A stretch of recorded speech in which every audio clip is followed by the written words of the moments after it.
Télévision, la chaîne à l'exigence des valeurs. La dame que vous êtes en train de voir, elle a vraiment de suivre mon émission Oyonayamaki Rose Emenea.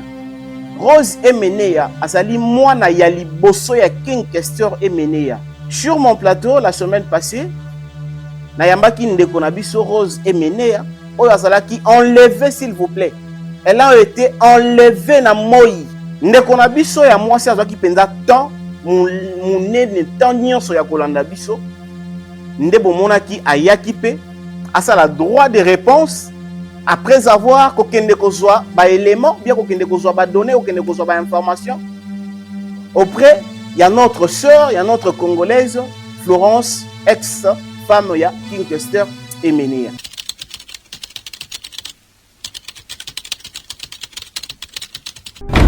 Muta porta yepe muna mema muta porta sentinelle plainte pe muta mema sentinelle en justice ezalaka Fimiko.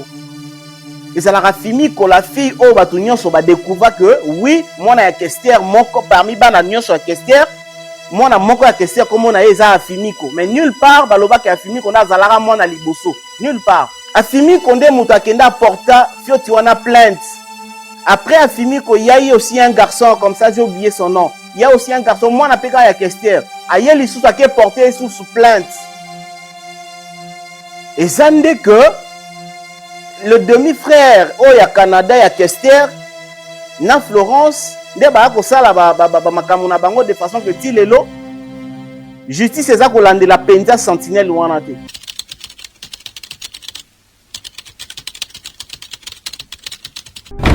Ndenge nini Florence a commis ko décider na kati ya ba bien ya Emenea. Tandis que la dame a déjà marié na mobali mususu. Pe mobali yango azapeka ndeko na biso congolais tozape na droit ya ko respecter ye. Ba locataire nyonso oyo sentinelle a kotisa na kati ya ndako wana. Ba mbongo nango seke kendake pa ya Florence. Yango siko Florence azoko linga te basimba locataire wana basimba sentinelle wana. En tout cas, ceux qui vont à cette dame confiance, moi je le confirme que il y a le kuta makasi. Makamunyo sur l'équipe émission aye ko déformer yango azamutu ya le kuta. Elle a fondé des histoires. Ba pesiye ba makamu mususu, abongoli yango aye ko komisa yango susu makamu mususu.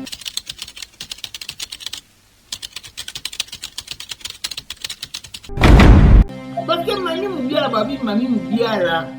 Mutapeta ka Emenea kiti wana tongola. Banda peta kiti yana Emenea malade banda ba diare bani. Sina nenga kufa. Atika kubika te. Po ba ba yela kila ke ba ko boma e fami ko bima to ko zwa biloko. E ko mina ko zwa biloko bo pa mikana ko mola ba ngwisa. To bi e juri mugiala. Ande amapeti. Yuko dara musicien. Wapi mo mobali na poto ngopi. Osumba ya yote. Eh Olukaya yote. Oh, nini yo binisa papa kini blo ande ko. Yo ntongo lo ke bino ni boboma Emenea kuna ba bien na ye. Bana raison. Que ndako o Kester a moneli pasi pour que atonga yango, mais Kester a bénéficié atana a bénéficié atana loko morde na ndako yango Kester a kufi. Mais une personne inconnue qui n'est même pas de sa famille aye a komisi ndaku ya Kester, salon ya Kester a komisi yango sali ya bibembe. A komisi yango sali ya koluisa kabat balela ka bibembe sika wana. Respect ya Kester eza wapi.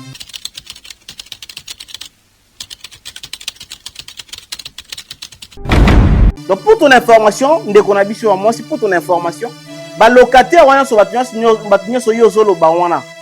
Et ça plutôt ndeko na biso wana ya sentinelle nde muta sala ba akota ba locataire akotisa bato ba brique abanda ko lui azalaki ko luisier salon wana lokola sali ya kolela ka bibembe.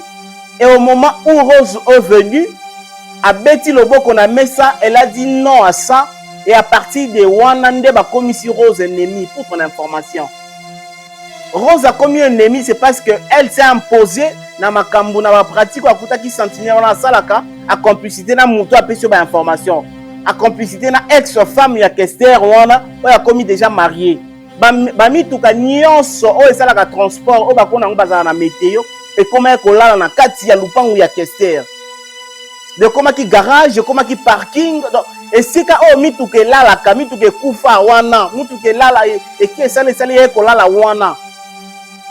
Au moment où Rose est venu, n'est quand même lupango yango ekomi so okoti pe quand même boya o moni pe que non oui, lupango batu basalaka awa.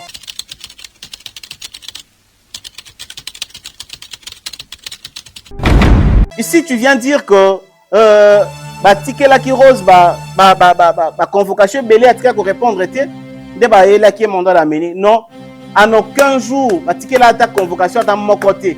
Convocation go e out e bande uta wapi. Bando ya na komwa nani, pe na adresse nini ata mokoté. Ba on leva yende. Batu wana bazwa mbongo que mission na bino za bon enlever ye. Oso bo kende bo kangé na ndenge ya logique bo peut-être bo réussir té. Bon enlever ye. La fille a été enlevée. La fille a été enlevée.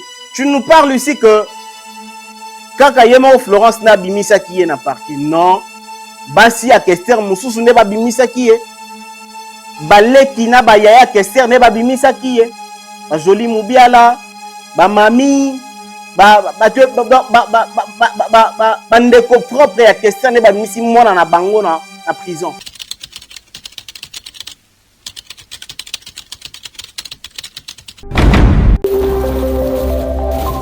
Info Télévision, la chaîne à l'exigence des valeurs. Bienvenue la famille, bienvenue sur la chaîne de Valeurs Tout Info. Et puis, bon début de la semaine à toutes et à tous, partout dans le monde entier. Bozo Talabiso, vraiment merci Nabino, merci na confiance Nabino, puis merci na disponibilité. Oyo, ils allaient à tout moment poursuivre nos émissions, poursuivre nos analyses. C'est vraiment très, très capital. Alors, aujourd'hui, nous sommes le lundi 30 mars 2026. Demain déjà, les Léopards, la RDC, l'équipe nationale de la République démocratique du Congo, l'Obine va s'affronter bon en Jamaïque pour arracher la qualification pour la Coupe du Monde. C'est-à-dire actuellement, tout Congolais devient joueur, tout Congolais devient sportif. Ils allaient rendre boyer, tous à la même morale, même esprit, de façon que tous la victoire on a et puis parce que en tout cas qualification pour la Coupe du Monde ils allaient mériter pour la équipe nationale et la République démocratique du Congo.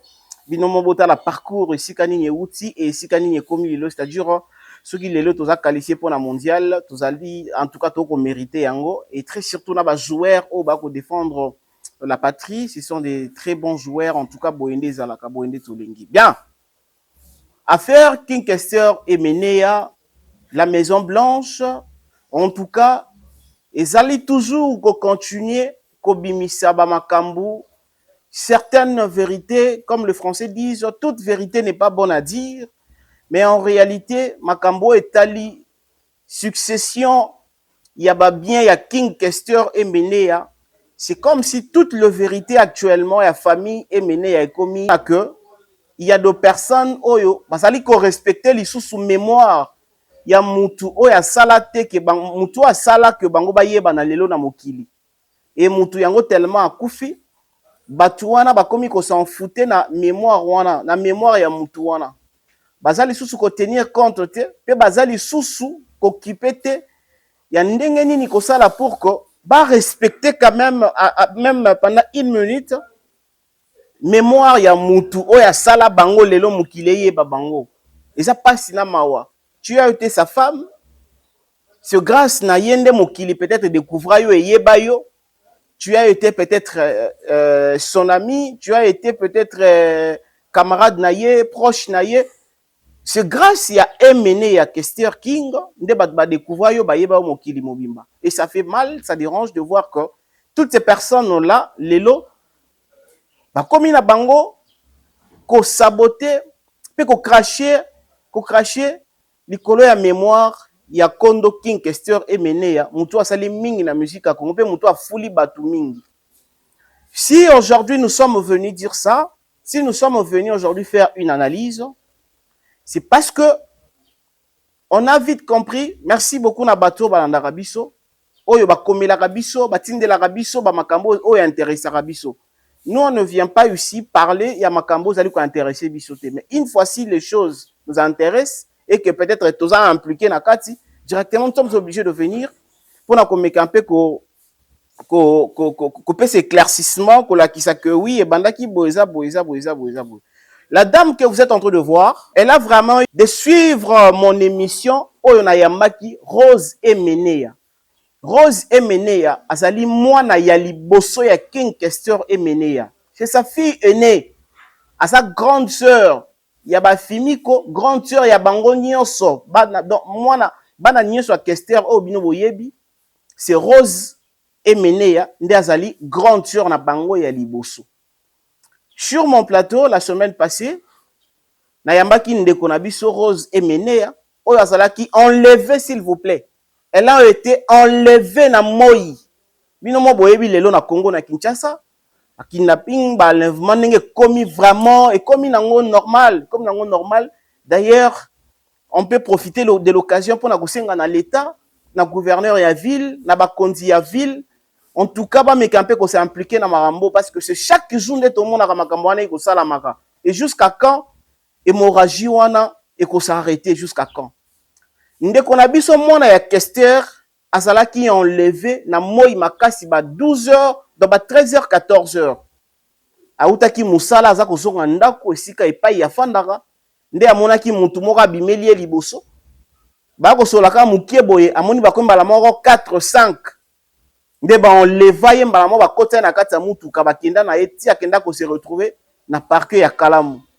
Après avoir kotambusa ye bazwa na ba mbongo na kati ya sac. Bazwa na ba mbongo na kati ya sac.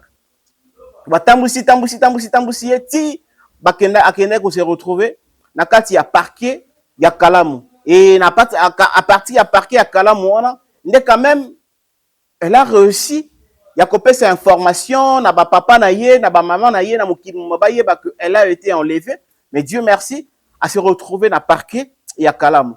Je disais, la dame que vous voyez ici, Azoki vraiment tant et Ongaï na Yambaki Rose Emenea, elle a commencé à visualiser cette émission du début à sa fin. Donc, Obanda, place émission Zako Banda, ti place Tokenaki Kosili sa émission.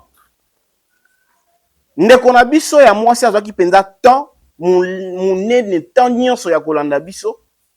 Ndebo monaki ayaki pe asa la droit de réponse après avoir kokende kozwa ba élément bien kokende kozwa ba données kokende kozwa ba information auprès il y a notre sœur il y a notre congolaise Florence ex-femme ya King Kester Emenea.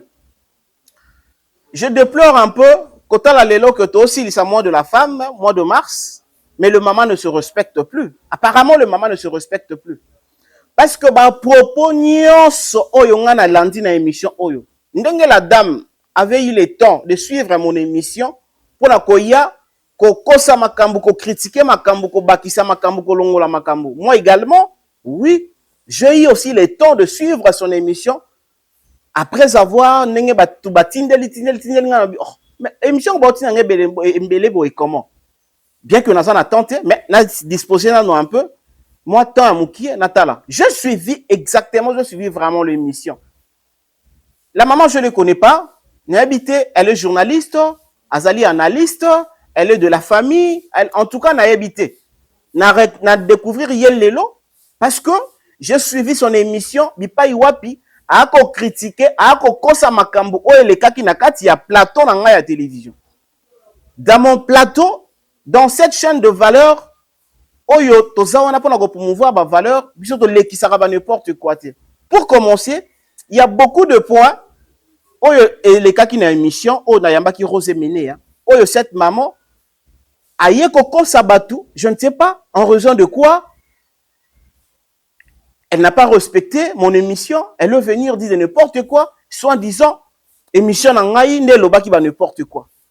On va commencer par rapport à quelques points que j'avais mentionnés ici, voilà. Quelque part que moi j'avais mentionné ici. Déjà pour commencer, vous savez, la personne de Kester, Lelo, combien de bateaux, vie parce que Kester a existé? Combien de bateaux bazwa vie parce que Kester azalaki musicien pas a réussi ça dans la musique? Vous savez combien? Et après liwa ya Kester, vous savez combien de personnes oh tilelo bazalaka na ba membre ya famille. Mais jusqu'aujourd'hui, bazalaka na tâche moko bazalaka na mauvais souvenir pour na liwa ya Kester. Kester akufa na âge moko. Ba 56 ans les a peut-être ba âge ya kufa na ngote. Et ça ba âge peut-être ti lelo tonga tozala na Kester parce que ba masa na ebele baza ti lelo ba masa na ba Kofi et les autres bazaza ti lelo ba vie na ba juna jana na ti lelo bazali. Kester akufa na âge mo peut-être batu oyo ba partager ba moment très fort na Kester ti lelo ba regrettaka. Mais à ma grande surprise, la dame azali ko confirmer biso na kati ya émission na ye que c'est la famille Emenea nde ba boma Emenea. Est-ce que comment on a gravité à likambo oyo cette dame a eu à nous dire? Elle a eu à nous confirmer que oui, ezali famille à Kester nde ba boma ye pourquoi? Parce que ba yebaki que Kester a comme na ba mapango ebele, soki ba bomi Kester bakoya ko bénéficier na ba mapango nyonso o Kester atika. Sans oublier que Kester azalaka na bana. Et vous allez, je vous envoie même d'aller visionner cette émission. Et c'est une émission à cette dame. Cette dame nous a confirmé toujours dans l'émission que ce qui est le Kester à Koufa, c'est parce qu'il y a eu une certaine sœur, il y a Kester qui s'appelle Mami. Et Mami, n'est appelé ça Kester, Babilo comment boye Kester à Tongola. Et au moment où Kester a Tongola, Kester a banda maladie depuis le jour où a Tongola biloko mami a pesaye. Selon cette dame, depuis le jour où Kester a Tongola biloko oyo mami a pesaye, Kester a banda kobela depuis mukolo wana ti a kenda poto azonga kenda poto, Kester a bikate a kufa. C'est-à-dire, cette dame nous confirme que c'est la sœur de Kester, Mami Moubiala. Nde mutu aboma king. Et vous savez combien il y a ba haine akokota na mitema ya bana Kester, na mitema ya famille mususu ya Kester côté bo maman côté bo papa. Et puis na ba meloma na bato balingaki Kester, na ba proche na ba ninga ya Kester. Bota la gravité ya problème, toza na moi de la femme. Et c'est une femme ozali ko zoa kilo. Ya ko prononcer pe ko loba makambu ya grave boye. Pas ali ko zoa yango à la légère. Je ne sais pas. Kaka ndenge ndeko na biso Florence ex-femme de Mene ya pesio ba makambo ya koloba na télévision. Yepe kande muta pesio ba makambo wana. Donc considérons que oui, Florence nde muto apesi Notre-Dame ici apesi ba maloba wana que Kester a kufa parce que sa propre famille ba bomaye. Et mami muta pesi biloko tongola yango akufa. Vous savez combien on a choqué bana Kester? Vous savez combien on a choqué bato balinga Kester? Oyo ti lelo batu na kamendenge ni Kester a kufa avant boy. C'est vraiment regrettable. Et nous avons eu beaucoup de choses dans l'émission naie, babilo ke belé oya lobaki, ozali faux et archi faux. En dehors makambu ya liwa ya kobuma ona. Parlons un peu de la sentinelle.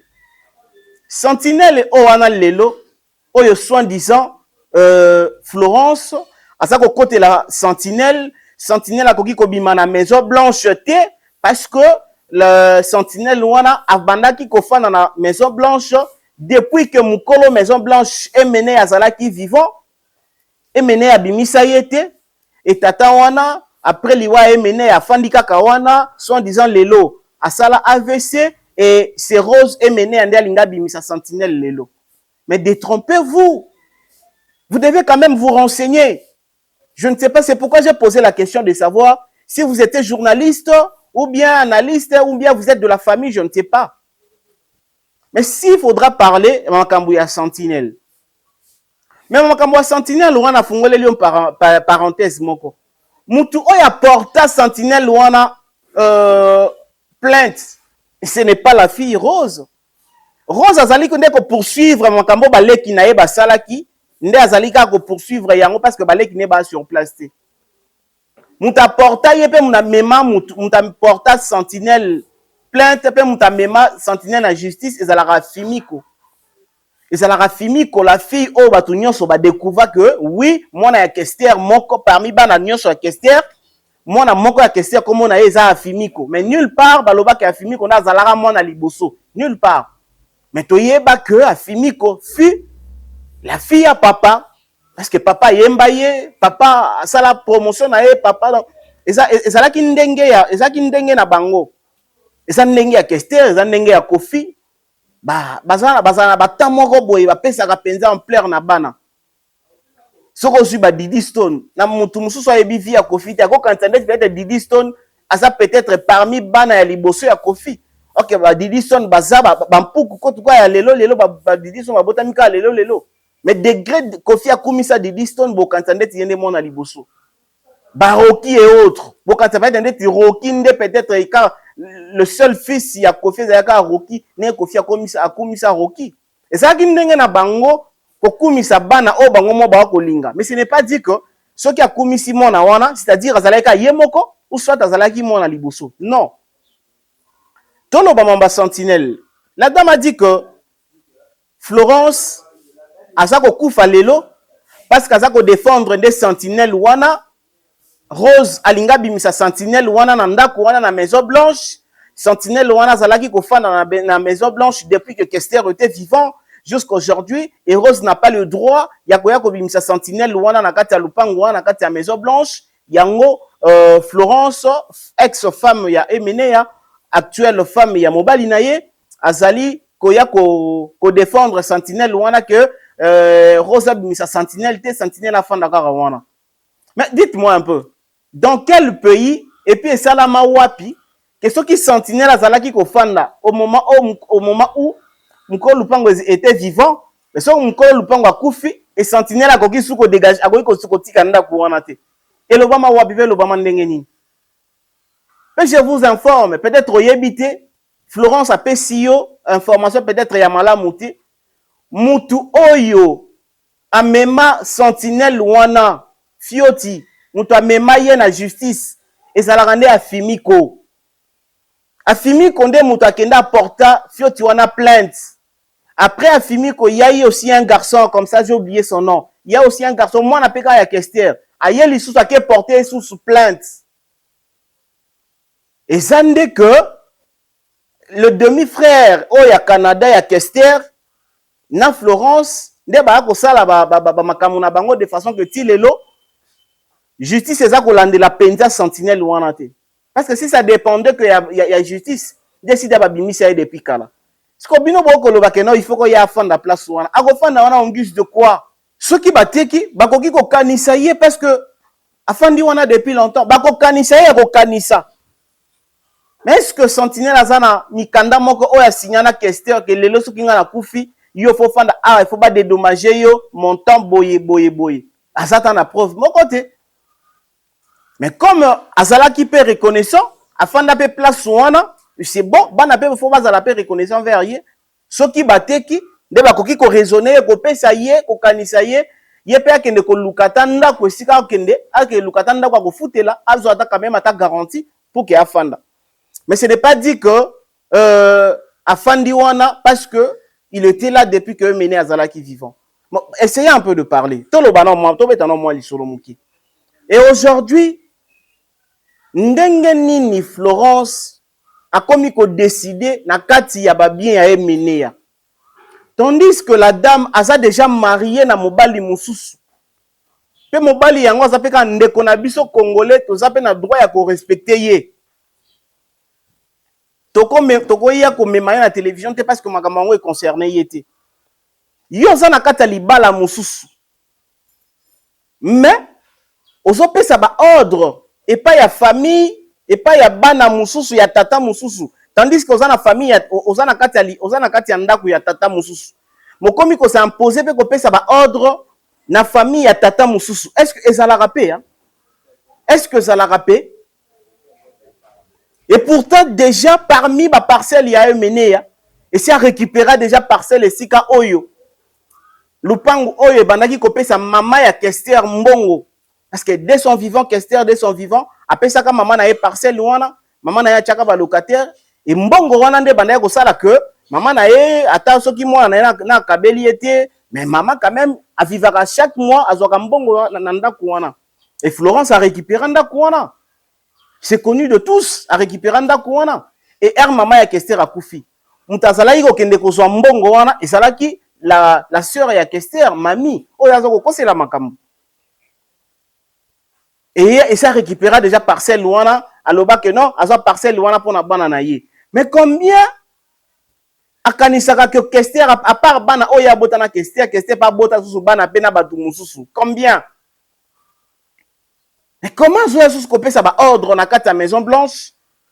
O ezali esika oyo lupango oyo ndako oyo ezali ya bana Kester faut pas bénéficier ye na kati ya libala wana pe mobali na yazali ko permettre ye aya suko tia désordre trouble na kati ya foyer mususu na kati ya bana mususu héritage ya bana mususu atika nde bana baya ko revendiquer ba bien ya papa na bango parce que peut-être mobali o azana ye sikoyo toyebi te est-ce que mobali azana ye sikoyo akozwa bana emene ya kokota bango na kati ya ba héritage na ye soki mobali akozwa na bonne volonté akozwa bana emene ya kokota bango na kati ya héritage na ye c'est bien bana ngo bakokoma bako bénéficier na héritage ya papa mibale c'est bien. Mais ceux qui ont côté bango la carte héritage na yete. Mais botika bana nde ba ko revendiquer héritage na bango papa na bango atikela bango emene atikela bango.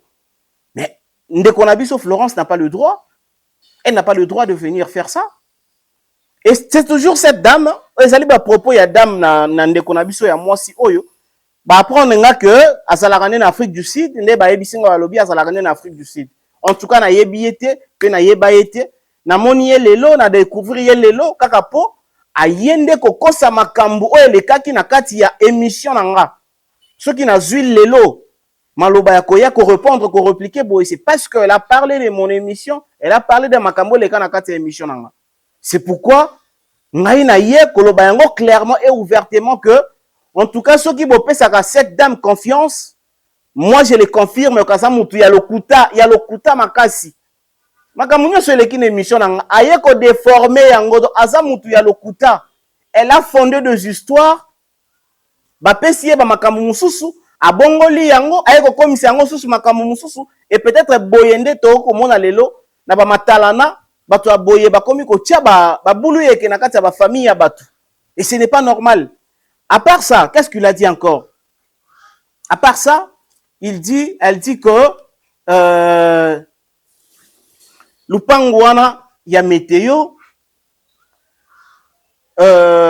ex-femme ya Kester basomba yango ensemble na Kester. Oh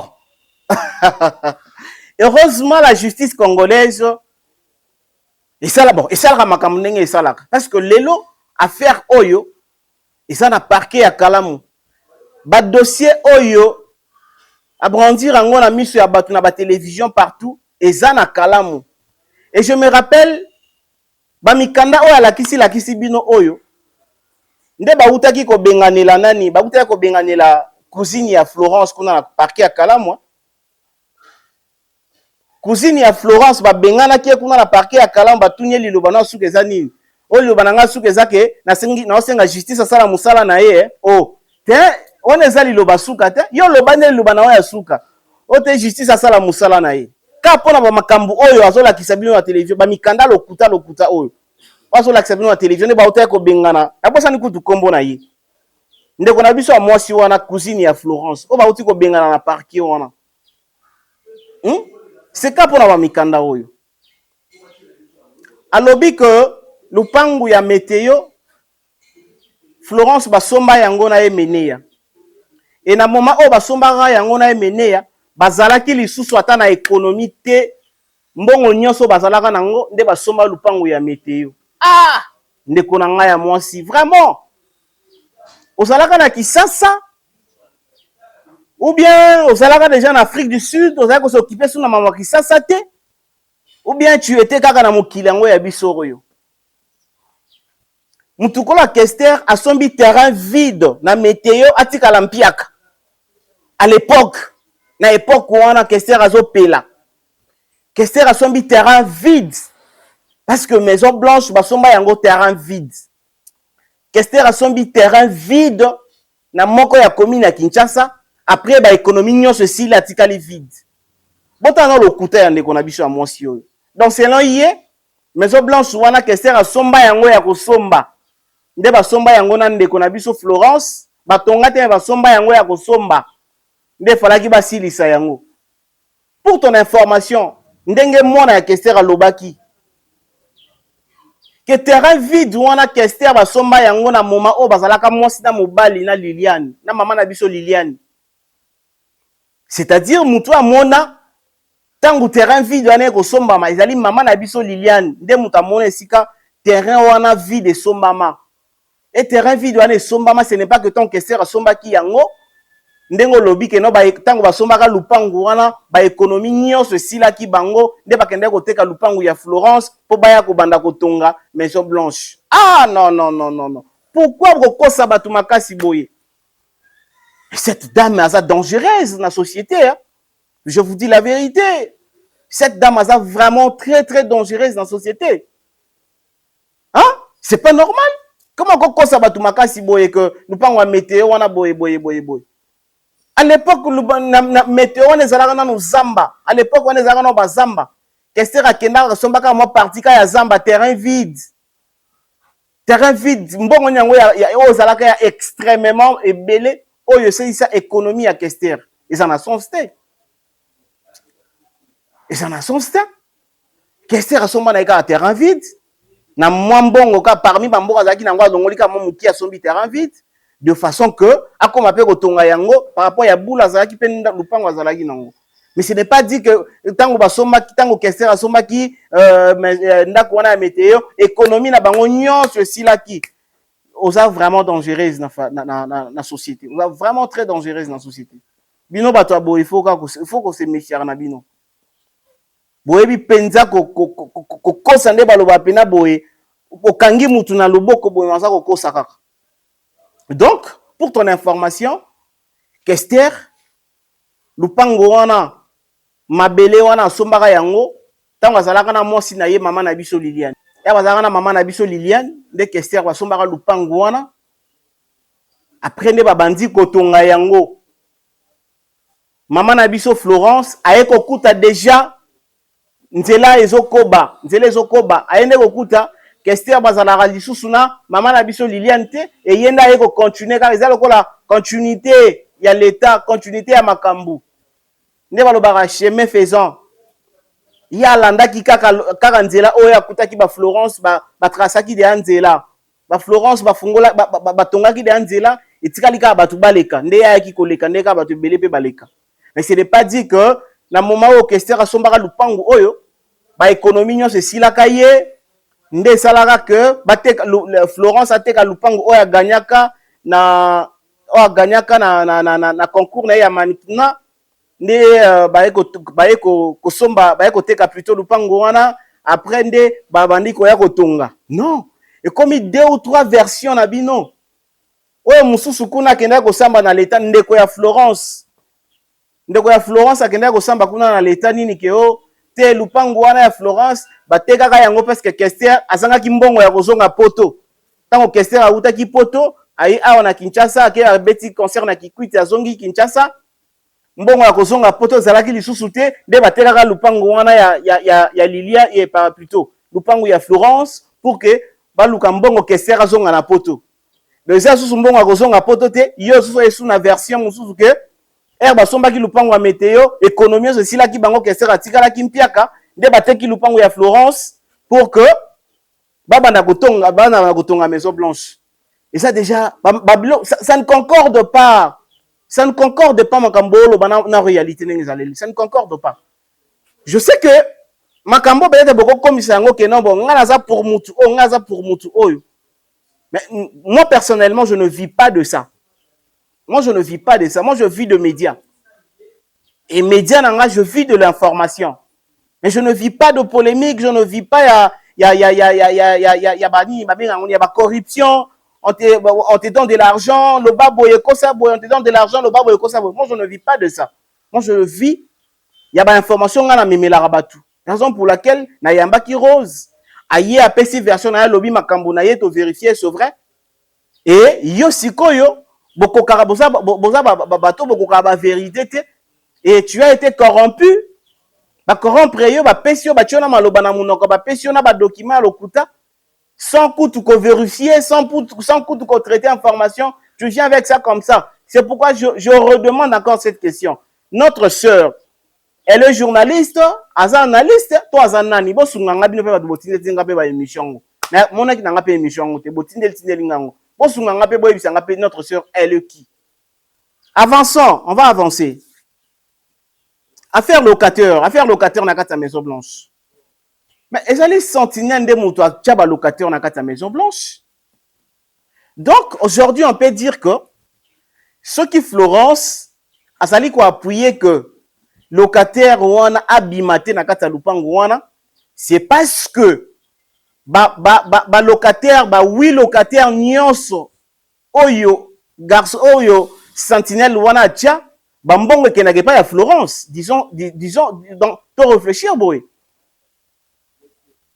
que locataire nyonso oyo sentinelle a kotisa na kati ya ndako wana bambongo nango seke ke na pas ya Florence. Yango siko Florence azoko linga te basimba locataire wana basimba sentinelle wana, parce que sentinelle wana yem ta kotisa ba locataire. Sentinelle il habitait seul dans cette Maison Blanche là, il habitait seul. Tandis que Kester a beaucoup des enfants. Ou peut-être que les locataires bipaï na bipaï. Mais leur papa veut laisser une très grande maison.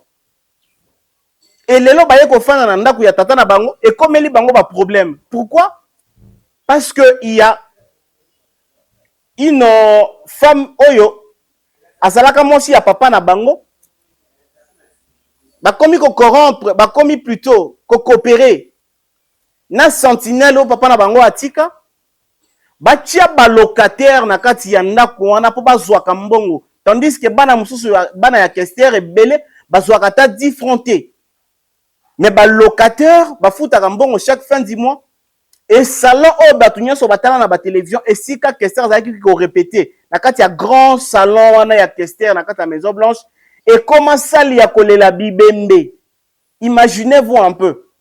Maison Blanche ya Kester, salon ya Maison Blanche ya ndako ya Kester. Et comment sali ya kolela ka bibembe oyo sentinelle a commissaire yango sali ya bibembe kolela ka bibembe en collaboration na mutu oyo azali ko pesa e force en collaboration avec elle. Est-ce que vraiment ça vous plaît? Même si que non, vous allez pas peut-être vous allez pas aimer, vous allez pas apprécier ce que moi je suis en train de dire. Les lopena congolais ni ngwa vous allez d'accord que ndako o Kester a moneli pasi pour que atonga yango, mais Kester a bénéficié à ne loko morde na ndako yango Kester a kufi. Mais une personne inconnue qui n'est même pas de sa famille aye a komisi ndako ya Kester, salon ya Kester a komisi yango sali ya bibembe. A komisi yango sali ya koluisa kabatu balela ka bibembe sika wana. Respect à Kester eza wapi? Respect à Moutulokola, Jean Moubiala, Emene ya King, Eza Wapi. Et voilà mal à cause. Ah non. Franchement, tu dois respecter Batouté. Hein? Ce n'est pas parce que quelqu'un est mort, il faut beaucoup commissaire le papier, mon boy. Ndaku ya Kester. Salon ya Kester, vous avez la répétition, d'ailleurs, il y a un commissaire, salon moko, vous avez réfléchir, quand un musicien congolais, moko, t'as un agent à salon bongo. Bino bo komisi yango salon ya koya ko lelaka bibembe na kata salon wana et vous encouragez cette personne à continuer à ko sala yango et moko ya bana ya Kester qui a dit non à ça. Moko ya bana Kester qui est venu protéger le bien à bango, bien à bango bana à protéger yango pour na bana nyonso.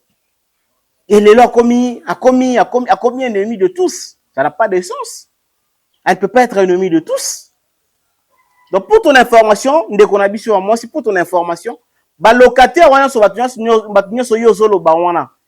Et ça plutôt ndende konabiso wana ya sentinelle, nde muta sala ba atia ba locataire, akotisa bato ba brique, abanda ko lui azalaki ko luisie salon wana lokola sali ya kolela ka bibembe. Et au moment où Rose est venue, a Betty Loboko na mesa, elle a dit non à ça. Et à partir de Wanande, bah, comme ici Rose ennemi, pour ton information. Rose a commis un ennemi, c'est parce qu'elle s'est imposée dans ma kambu, dans ma pratique, à kouta qui sentinelle, on a salaka, à complicité, na mouto, à sur ma information. À complicité, na ex-femme, il y a Kester, on a commis déjà marié.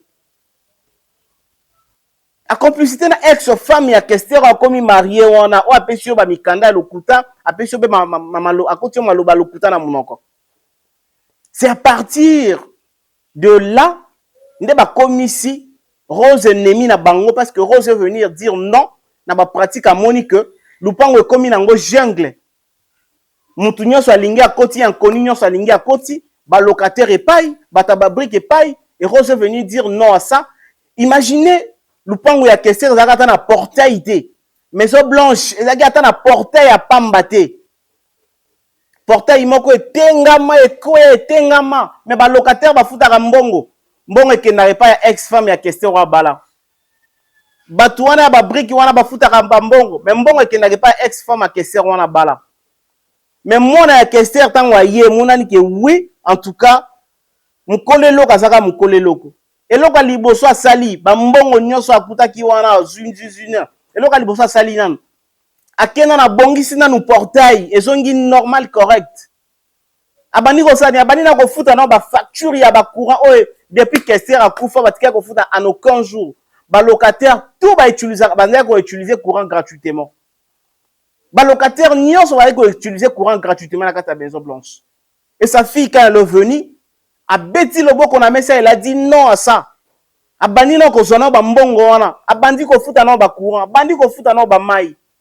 abandi na ko bongisa na lupango oyo komaki ba matiti partout bato nyonso bayebi sérieusement ba filmaki awa lupango ekomi partout ba matiti partout ekomi garage donc ba mituka nyonso ya météo koma koya kolala na maison blanche na yebi yango te je t'informe allez demander bakende kosala ta micro baladeur bakoyebisa ke ba mituka nyonso oyo esalaka transport oyo bakona ngo bazala na météo ekoma kolala na kati ya lupango ya Kester de komaki garage komaki parking donc esika oyo mituka elalaka mituka ekufa wana mituka elala eki esali ekolala wana au moment où Rose est venu nde quand même lupango yango ekomi so okoti pe quand même boya omondi pe ke non oui lupango batu bazalaka awa mais batu bazalaka ba locataire bazalaka mais mutu moko ta zali kozwa soin na yango parce que kolo nango azalaki te et Rose azalo kola kolo na yango nde aye kozwa soin ya lupango wana.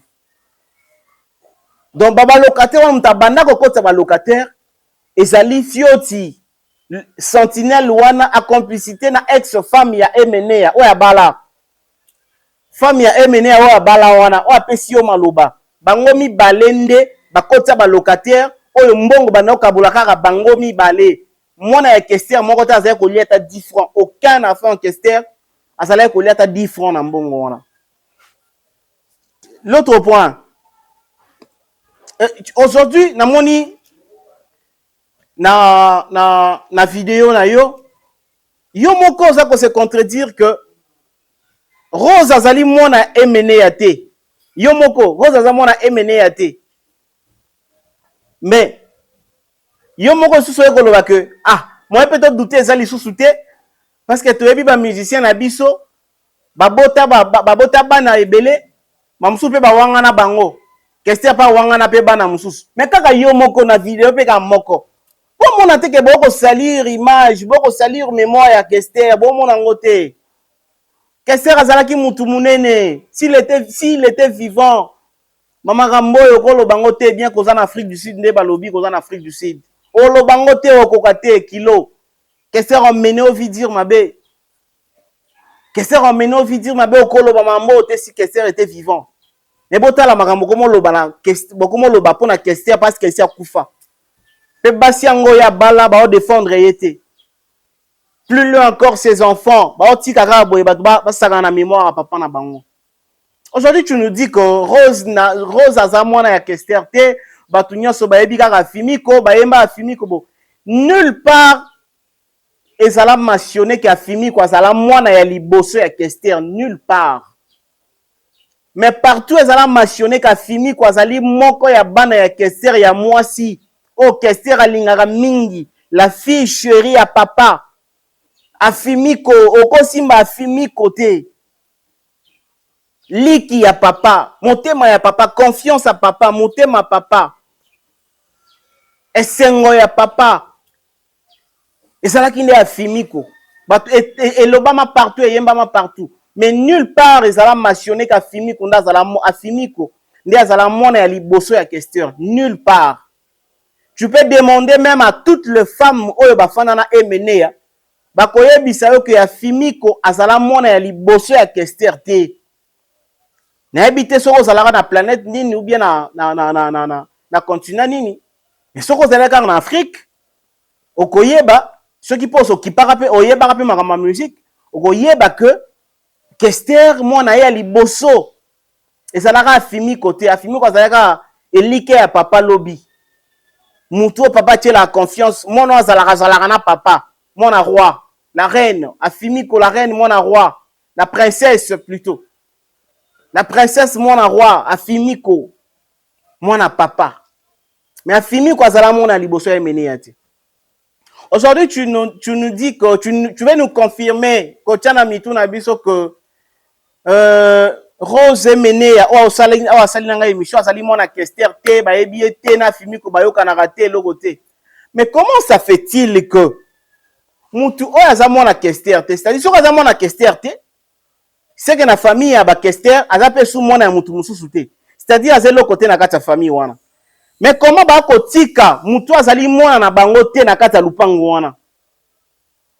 Bata ebele boye mutu asala ba émission ba biloko ba makambo ebele boye, mais batika ye afanda wana komi ko contrôler comment bengana bato comment tia ordre maza mona Kester te.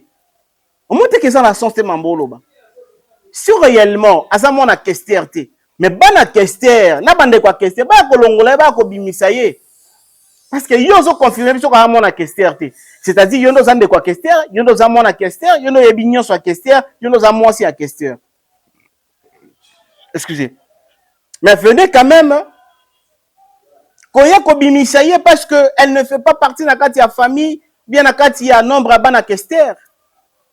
Bino bolobika les 11 enfants au bazana kati mikanda de baba na Kester. Mais yo moko liso ko loba que Kester aloba que Kester atika 25 bana. Contradiction na yo moko donc osali ko se contredire na zo bater, je te comprends pas. Madame, je te comprends pas. Comment comment je peux employer le mot? Moi, je fais mon émission tout en respectant l'éthique et la déontologie à journalisme. Et toi, tu viens, nakitinayo, calmement, avec beaucoup d'assurance, qu'on bafoué, qu'on négligé mission nanga. Non, journaliste de formation que je suis, madame. Moi, je te connais pas. Ce qui est pour yebingate, tant mieux. Tu es banité. Mais ko ya qu'on réduire les formes ce n'est pas normal. Et pas si ce n'est pas normal. Et comment qu'on ça le kuta boye moi si moi ça bon na le kuta ta? Comment qu'on ça le kuta makasi boye? Hein? Yo ça vraiment dangereux, hein? On ça dangereuse. Hein? Comment qu'on ça le kuta boye? Quel est encore le point qu'il avait dit? Elle avait dit quoi cette dame? Oh, alobi que ndeko na biso Rose batikela ki ba convocation ebele à répondre te nde bayaki na mandat d'amener. Ah maman ezingula zamba ngula mokili pe ko sekate ya lelo poza mona mokete chose quoi que tu as des enfants lobi pe ko tikela pe bana na pe ba richesse lobi pe mobali na yo pe akozala pe abotaka pe libanda tikela pe bana pe ba richesse yo pe kozala pe moko pe ya basi o boti pe na mobali ya batu. Oh, peut-être pe mobali mo bazana na libala na ye ayepe ko botisa yo et senga pe que ba richesse o mobali wana tika mwana na yo pe a bénéficier nango soki pe bando sala mwana yo boyo olinga te. Ici tu viens dire que ba tikela ki Rose ba convocation belé atika ko répondre te de ba yela ki mandat d'amener. Non, en aucun jour ba tikela ta convocation ta moko te. Convocation go e bando uta wapi? Bando ya na komwa nani pe na adresse nini ata mon côté baenleva ye nde bato wana bazwa mbongo ke mission na bino eza boenleve ye poso boye bokende bokange na ndenge ya logique bopete boreusir te boenleve ye. La fille a été enlevée, la fille a été enlevée. Enlevée par les gens que l'ex-femme de son père a tindaki. Ex-moi si ya papa na ye. Oya kota pe libale sika mususu. Nde a tindaki bato a financaki bato ndenga a financer ndeko na biso a mwasi oyo. Ndenge pe a financaki bato baya ko enlever ye. Nde ba enlevaki ye. Faut pas venir à la télé dire de n'importe quoi. Dire Mama Kambo ezala quitté. Télévision, oui, c'est bon bien, mais faut dire la vérité. Télévision, ça n'a pas utile, ça peut permettre d'informer Rabatou.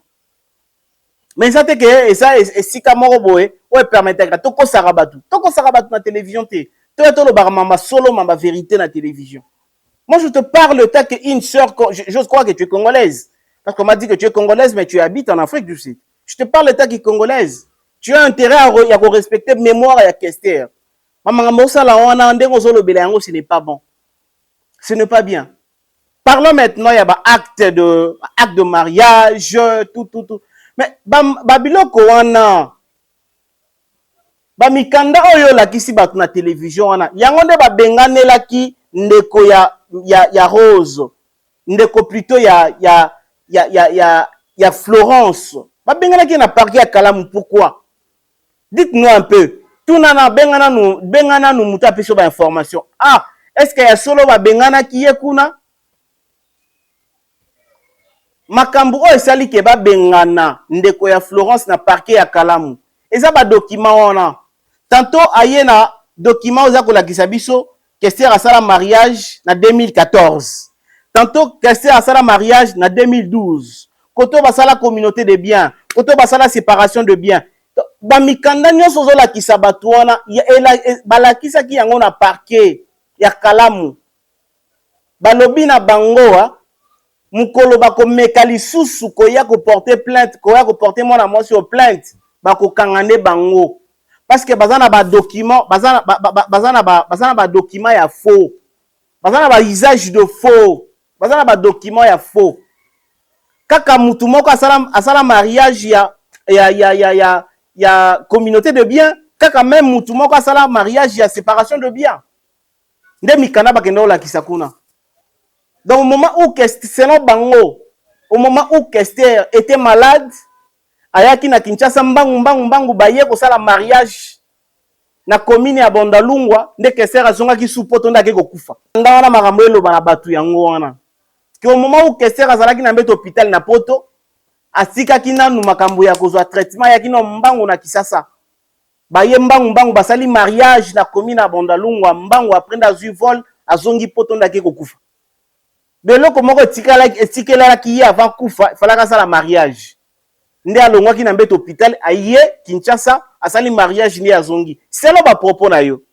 Pe selo mikanda oza kolakisa batu.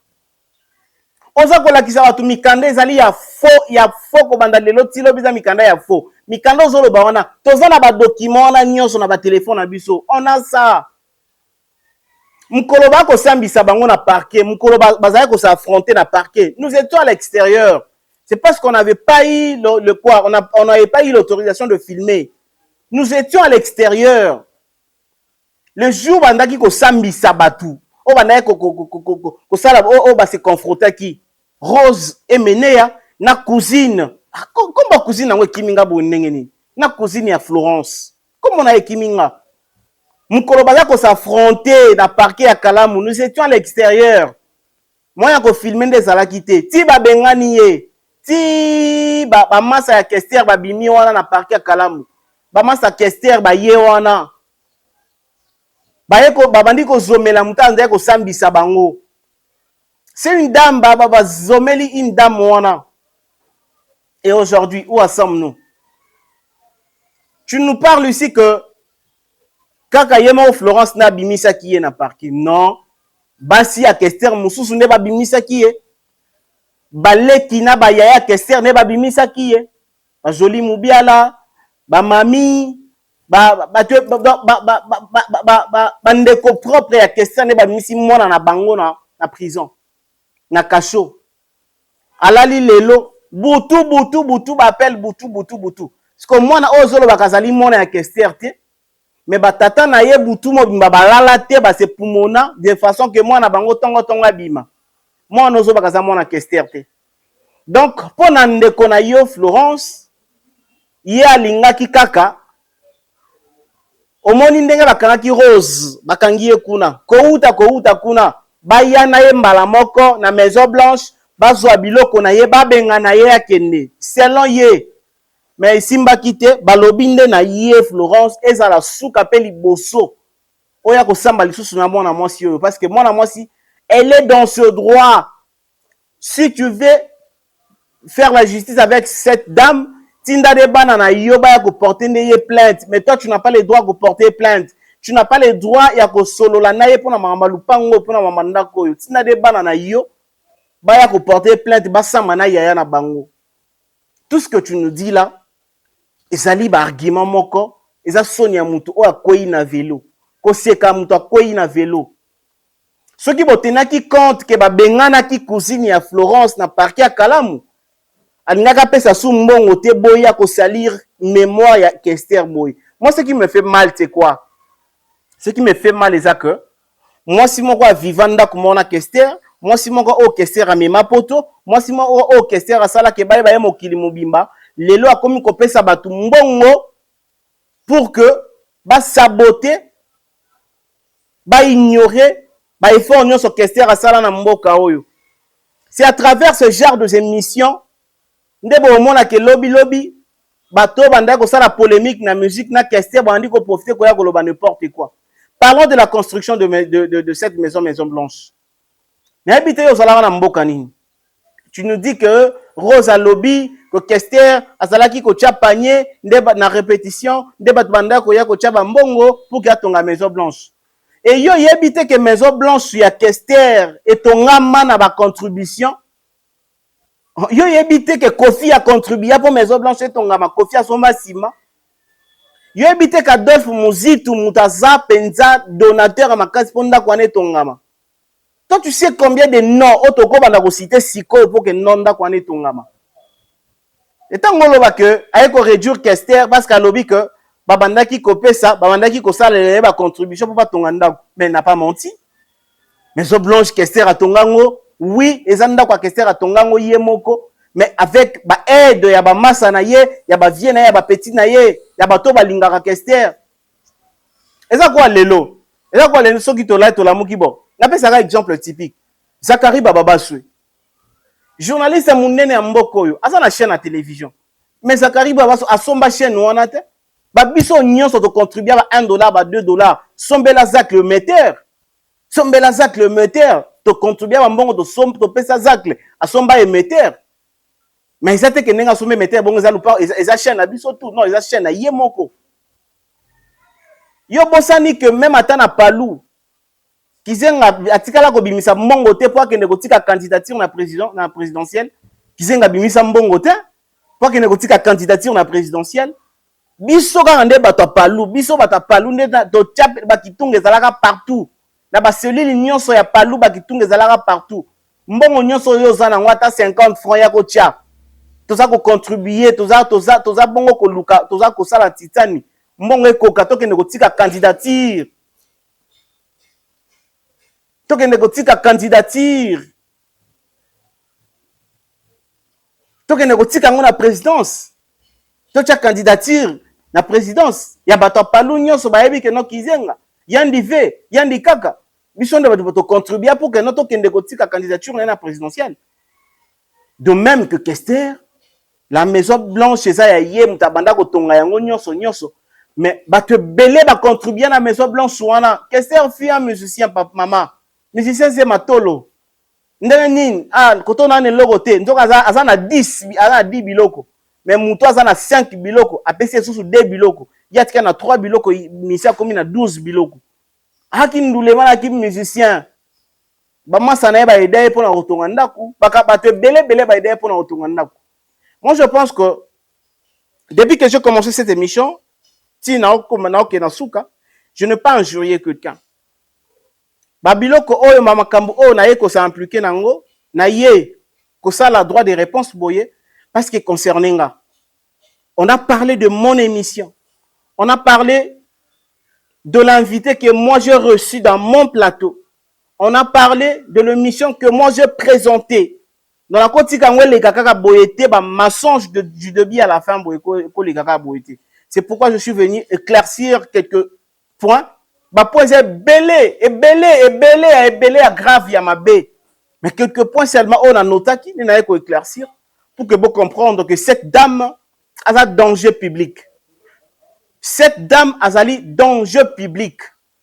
Cette dame risque ya ko kabola ba famille, ya ko kabola batu, ya ko bundisa ba ko sala makambo za malamu te pour la société. Surtout pour la biso ba Congolais. La Congolais va vivre à peine en Afrique du Sud. Très surtout. Il faut avoir peur de cette dame. Il ne faut pas avoir peur d'elle, mais il faut l'éviter. Azam moutou ya ko approcher te, il faut qu'on évite. Sinon Baudric Katendi était derrière la caméra. On avait voulu juste essayer un peu de claircir les choses, mettre le point sur les i. Je pense que vous avez compris. Page d'actualité, votre mission qui vous donne des actualités. Le numéro de téléphone est affiché. Appelez-moi, on va discuter. Il y a un endroit de faire des commentaires dans ce Bolingi. Commentez comme vous voulez. Il y a aussi un numéro, vous pouvez m'appeler. Et sinon, on se revoit dans une autre mission. Toujours dans une même adresse, Télévision de Valeurs Tout Info. N'oubliez pas très surtout de vous abonner. Très surtout, n'oubliez pas de vous abonner. Kabola message, tindela ndekono message. Bonsoir, émission, lien émission, oh, botin de la EPA la yango. Si j'avais son numéro,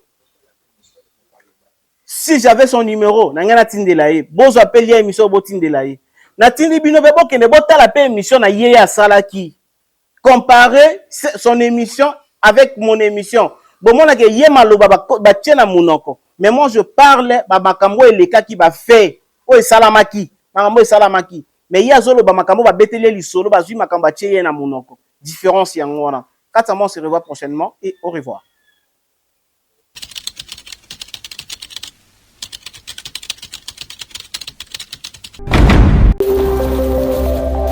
Tout Info Télévision, la chaîne à l'exigence des valeurs.